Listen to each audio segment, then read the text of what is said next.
शाबाश. रुको जरा सबर करो.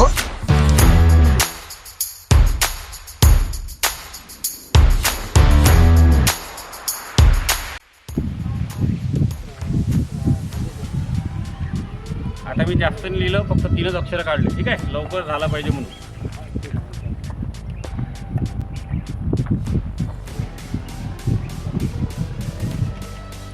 याच्यावर सध्या काय काढलंय स्पष्ट ओळखू येते काय? आता ते ओला आहे म्हणून तुम्हाला ओळखू येऊ शकते, पण तसं ओळखू येते काय? हा, नाही येत ना? येते काय? आता येते का सुटल्यावर? नाही येते ना ओळखू?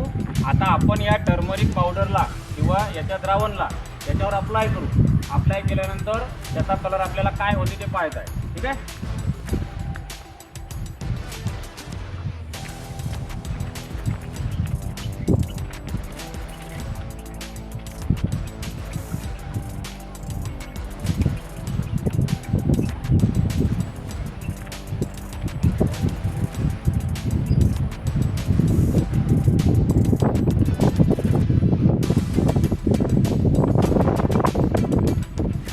रे तुम्हाला कलर दिसून राहिला काय?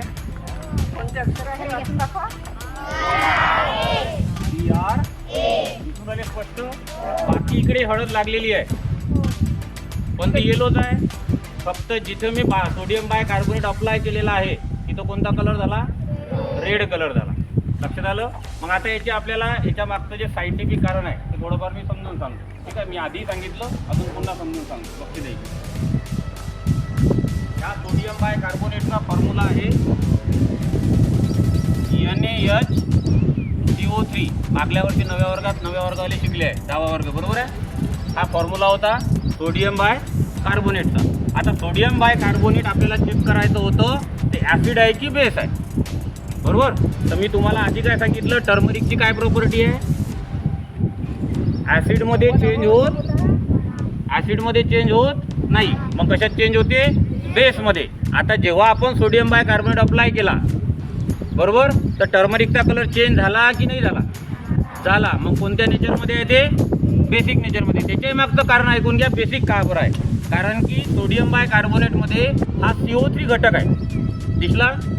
या CO3 घटकामुळे याच्या CO2 म्हणजे कार्बन डायऑक्साईड हा घटक आहे.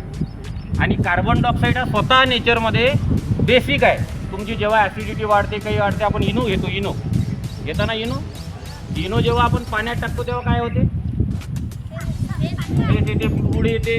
ते बुडबुडी येऊन फुटते. ते कशाचे असते? कार्बन डायऑक्साईडचे, बरोबर आहे. जेव्हा आपण सोडा पितो, कोल्ड्रिंक्स पितो, स्प्राईट म्हणा, थम्सअप म्हणा, त्याच्यातही काय असते? कार्बन डायऑक्साईड असते. आणि कार्बन डायऑक्साईड हा एकमेव वायू असा आहे की जो पाण्यात मिक्स होते, पाण्यात सोल्युबल आहे. बाकी कोणताच गॅस पाण्यामध्ये सोल्युबल नाही. म्हणून कार्बन डायऑक्साईडला पाण्यात मिक्स करून आपण त्याला पिण्याचा प्रयत्न करतो किंवा आपली ॲसिडिटी कमी करण्याचा प्रयत्न करतो. आता ॲसिडिटी बेसनं का कमी होते? कारण ॲसिड आणि बेस यांच्या उलट प्रॉपर्टी आहे. जेव्हा आपल्या पोटातल्या ॲसिडची संख्या वाढते किंवा ॲसिड आम्ल आपल्या शरीरातलं वाढते पोटातलं, तेव्हा त्याला कंट्रोल कोण करते? बेस करते. आणि acid plus base use to salt and water. म्हणजे आपल्या पोटातल्या ॲसिडचं कन्व्हर्शन कशात होते? सॉल्ट अँड वॉटरमध्ये होते. हे जादू पाहिजे आहे ना? मग तुम्ही स्वतःही घरीतून अजून करून पाहिजे, इथे करून पहा.